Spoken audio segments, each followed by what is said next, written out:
picture this. It's January 13, 2024. Okay. We are at New Japan Pro Wrestling's Battle in the Valley. Shota Umino is standing in the middle of the ring. Right, just a standard post-match setup. Exactly. But suddenly he's attacked, just completely laid out by a guy who hasn't been seen on any wrestling programming in months. Oh yeah, I remember this. Right. So this guy stands over his fallen opponent, and he pulls out an all-elite wrestling contract. And just destroys it. Literally tears it to shreds right there in the ring. Then he slips this black armband onto his bicep. The visual of that was incredible. It really was. And the armband just has one word written on it: Scapegoat. Such a massive, shocking moment. It was huge. Welcome to the Deep Dive. I'm your host, and today, for all of you listening, we are pulling together everything we know from our primary source, which is the comprehensive Wikipedia page for Jack Perry. We're looking at timelines, match histories, industry reports, basically everything about the guy wearing that armband. And our mission today is to track the incredible, controversial, and frankly, wildly unpredictable character evolution of Jack Perry. Because it's a wild ride. It really is. Yeah. Because we aren't just looking at a timeline of wrestling matches and championships here. What we have is a fascinating case study in how real-life conflicts, backstage politics, and, intense public scrutiny can be weaponized. Yeah, weaponized to completely reinvent a public persona. Exactly.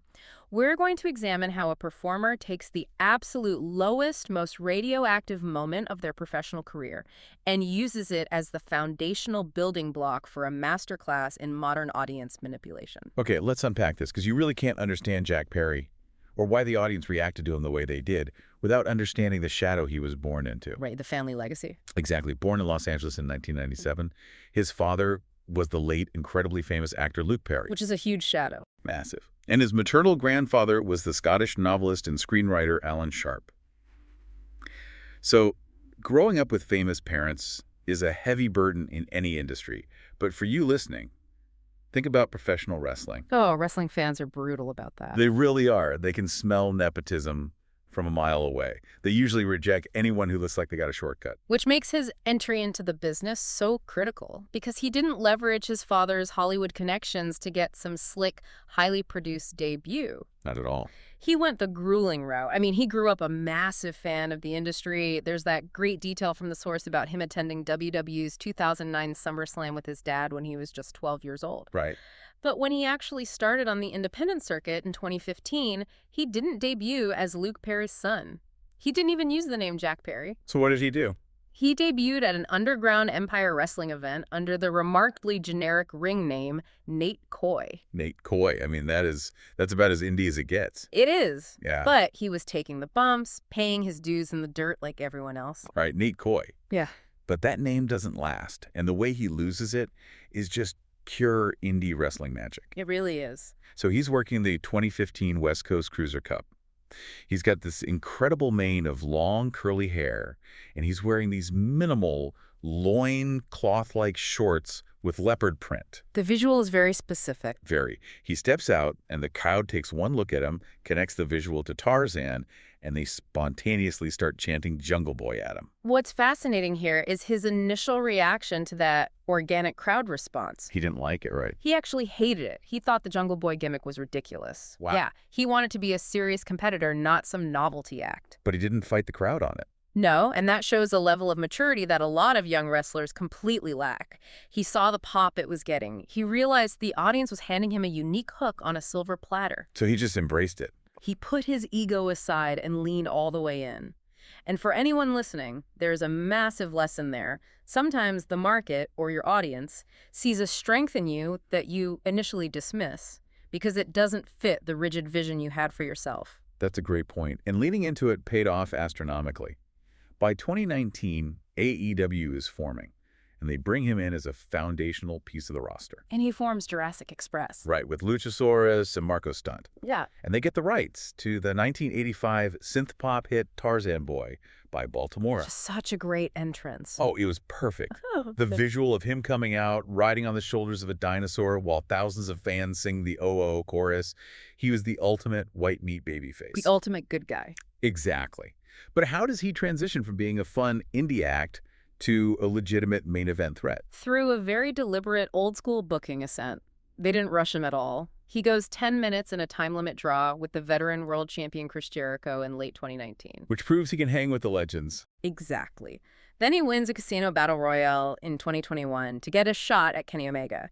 And then the culmination of that entire babyface arc hits in January 2022. The tag titles. Yes. He and Luchasaurus defeat the Lucha Brothers to win the AEW World Tag Team Championship, holding them for 161 days.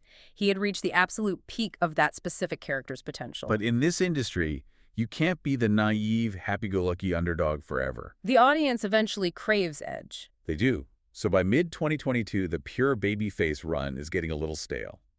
Christian Cage violently turns on him, leading to this grueling, deeply personal feud that culminates in a final burial match in March 2023. And Perry wins that. He wins, but it changes him. Yeah. He loses a fatal four-way for the world title at Double or Nothing.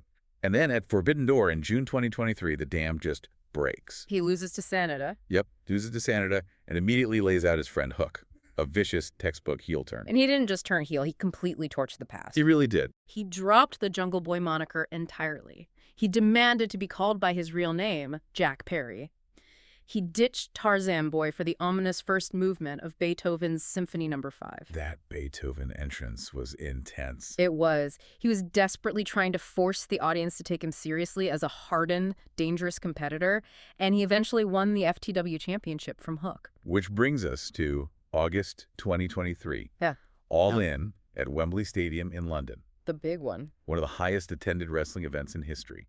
Perry is defending the FTW title against Hook on the 0 Hour pre-show. And during the match, there's a spot near the windshield of a limousine. Right. Perry knocks on the glass, looks directly into the hard cam, and says, "You know what this is right here? Real glass. Go cry me a river." Yeah. I mean, the absolute audacity to do that in front of 80,000 people. What exactly triggered that specific escalation? Well, to understand the weight of that moment, we have to look at the backstage politics of the time. And we'll stick strictly to the documented timeline provided in the source Well, it's here. just the facts. Exactly. That comment was a direct on-air response to a simmering real-life issue involving CM Punk. Okay. Earlier that summer on The Collision Show, Perry wanted to use actual glass for a backstage segment. Punk, who was heavily influential on that show at the time, reportedly shut the idea down, citing safety concerns. Makes sense. But that story subsequently leaked to the wrestling media, which Perry allegedly felt was an attempt to make him look amateurish or reckless. I see. So Perry holds on to that frustration and weaponizes it on the biggest stage possible. Exactly. He takes a behind-the-scenes disagreement and broadcasts it to the world. He intentionally shattered the kayfabe wall. Precisely. It was a work shoot in real time. But the consequences were immediately physical. What happened? When Perry walked back through the curtain after his match, he and CM Punk got into a legitimate physical altercation right there in the gorilla position, mere moments before Punk was scheduled to go out to the ring. Wow. The situation escalated to the point where Samoa Joe actually had to step in and physically break them up so the show could continue. And the fallout is just nuclear. Absolutely. Tony Khan terminates CM Punk's contract entirely, and Jack Perry is suspended indefinitely. Sent home. Off television. I want you, the listener, to think about the gravity of this for a second. Yeah, put it in perspective. Think about a clash of egos at your own job. If you get into a physical fight with a coworker in the hallway, you are fired. Your reputation is torched. In the corporate world, you're a massive liability. But professional wrestling operates in a bizarre mirror world reality. It really does. Yes. He was suspended. He was sitting at home while the entire wrestling internet endlessly debated his actions, dissecting every single rumor. Right. But in this industry, legitimate controversy and polarizing heat are often the most valuable currencies you can possess. Perry realized that what would destroy a career in a normal office setting was actually the ultimate raw material for a reinvention. Here's where it gets really interesting. Because you'd expect a guy in that position to just wait it out, right? Yeah, do the standard PR apology tour. Exactly. Keep his head down, slowly integrate back into the mid-card. Instead, we get that battle in the valley moment we talked about in January 2024. Tearing up the contract. Yeah. So why Japan? Why New Japan Pro Wrestling? Because it allowed him to circumvent the American wrestling media ecosystem and build a dangerous new aura completely from scratch. That makes a lot of sense. He joins the villainous House of Torture faction. He starts wearing this horrifying black goat mask to the ring. It was so creepy. He essentially looked at the audience and said, "You all want to blame me for everything that went wrong. You want to blame me for your favorite wrestler getting fired? Fine. I will be your scapegoat. It's a brilliant pivot.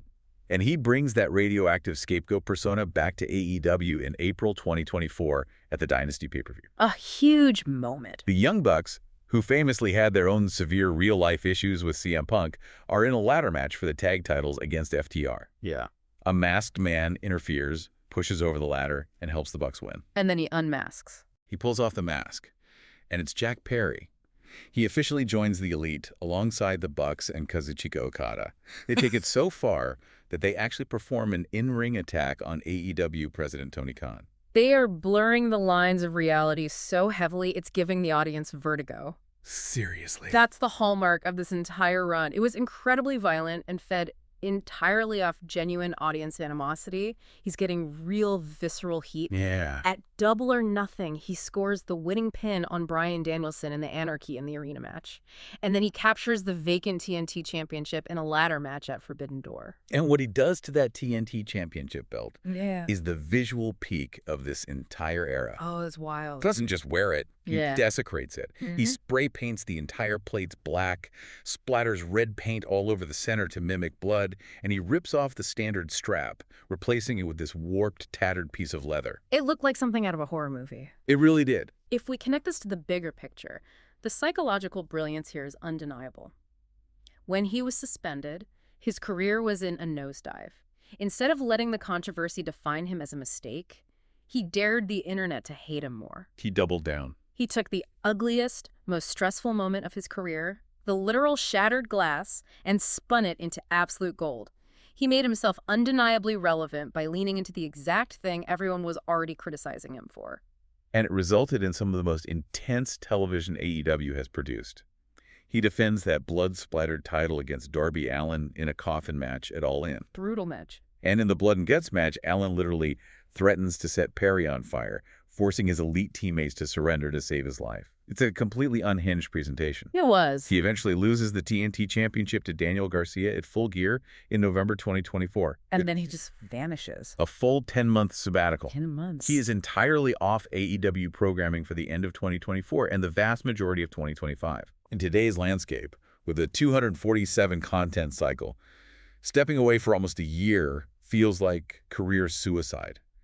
How did he pull that off without completely losing his momentum? It requires immense discipline. Most performers are terrified of losing their spot, so they overexpose themselves. Right, they never leave. But Perry understood that the scapegoat character had burned incredibly hot, and to prevent burnout, he needed to starve the audience.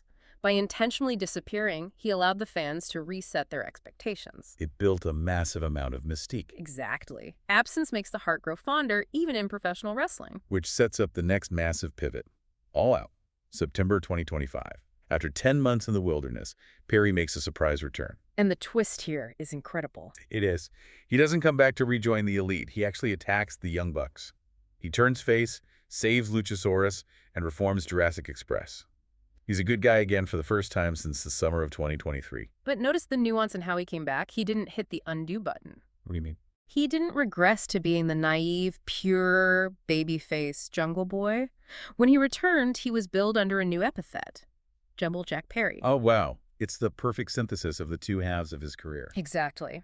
He brought back the Tarzan Boy entrance music, which gave the crowd that massive hit of nostalgia and allowed them to pop and sing along. Right. But he kept the hardened, serious edge, the darker presentation, and the use of his real name that he forged during the Scapegoat era. So he blended them.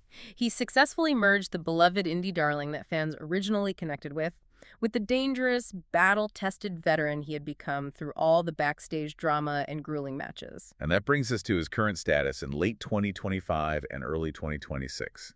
He is fully integrated back into the top tier of the company, but as a hero with a serious edge. Right. After finally burying the hatchet with the Young Bucks at Full Gear in November 2025, he stepped right up when Darby Allin wasn't medically cleared for the Continental Classic tournament. He jumped into the Gold League. And he proved he belongs in that main event conversation. He did. He finished the tournament with 6 points. He missed the semifinals, but he carried immense momentum into New Year's Eve at the Dynamite New Year's Smash event, where he challenged Ricochet for the AEW National Championship. Which was a great match. Now, he didn't win that title match against Ricochet, But the aftermath of that bout really sets the stage for his 2026 landscape. The attack. Right. Right after the bell, the faction known as the Demand Ricochet, Bishop Khan and Tol Leona, viciously beat down Luchasaurus. Yeah, and this was basically a brutal on-screen write-off to cover for a legitimate shoulder injury Luchasaurus had suffered, needing time away for surgery. Exactly. So here we are, early 2026, and Jungle Jack Perry is once again navigating the dangerous waters of the roster as a completely solo competitor. It's a remarkable cycle to witness. Think about your own professional life for a moment. Yeah, that's a good way to look at it. Think about the phases you've gone through. Your naive beginnings, the public mistakes you might have made, the defensive or rebellious phases when you felt misunderstood by your peers. It's hard to look back at some of those. It is. It's incredibly difficult to reconcile all of those past versions of yourself. Jack Perry's journey is a masterclass in integration. He didn't erase his past, he absorbed it. Wow. He folded the boy, the villain, and the veteran into one mature, highly compelling package. When you look at the entire timeline, it's wild. From the 12-year-old kid in the crowd at SummerSlam, to Nate Coy, to the indie darling who finally embraced the Jungle Boy chant. Yeah. We saw him reach the top of the tag team mountain, only to have his heart broken, turn on his friends, and embrace the dark side. The villain era. We watched him take a very real, very ugly backstage fight over real glass, get suspended, and spin it into a brilliant, bloody run as the Scapegoat. And finally, we've seen him return from exile to synthesize it all into a battle-hardened hero in 2026. So what does this all mean? Well, I think this raises an important question for you to mull over. Professional wrestling is a highly unique art form because the performer and the character inhabit the exact same physical body. Right, there's no off-season. Exactly. But in our own lives, especially now with personal branding and social media, where exactly does our real self end and our public character begin?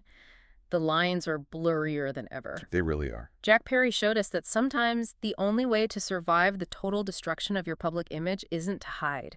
It's not to issue a quiet apology and retreat. Sometimes the only way forward is to take the broken pieces of that image, even the literal shards of real glass, and use them to build an entirely new, undeniably fascinating identity. Building a new identity from the wreckage. Incredible stuff. Thank you for joining us on this deep dive into the evolution of Jack Perry, and we'll catch you on the next one.